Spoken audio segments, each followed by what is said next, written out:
Magandang buhay mga grounded, open circuit checking in, and welcome sa aking channel.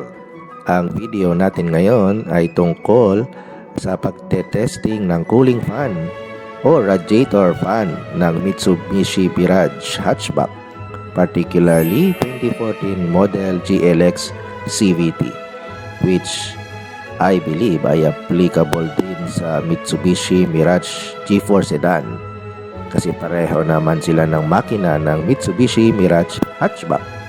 Without further ado, umpisa na natin mga ka-grounded. Tinuturo ko ngayon yung fuse ng cooling fan natin. So 40 ampere yan na auxiliary motor fuse. Kapag yan ay naputol, hindi po gagana ang ating radiator fan. Okay? So yan. Ito namang dalawa ang mga relay ng cooling fan. Isa sa high speed at isa sa low speed.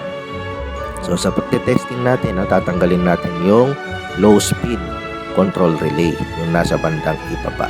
Yan, ang hirap patanggalin yan. So yan, natanggal ko na. Pwede na nating i-short. Yan, yung pin 3 and 4, yung nandyan yung drawing para ma-trigger natin manually yung cooling fan. Kasi sa normal operation, ang pin 1 and 2 naman ang binibigyan ng voltahe ng ating computer box.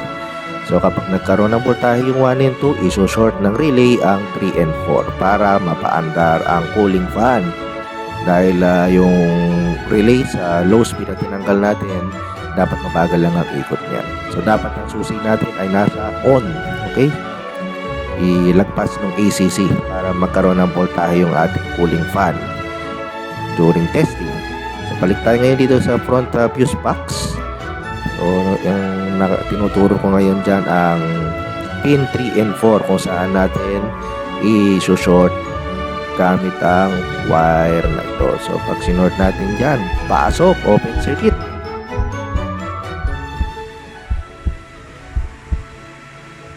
So bali sinort ko na itong dalawa. Kung papansin nyo, narinig mo na yung open. Ngayon mag-test ng harness sa fan. Ayun, buti na lang at hindi umapoy.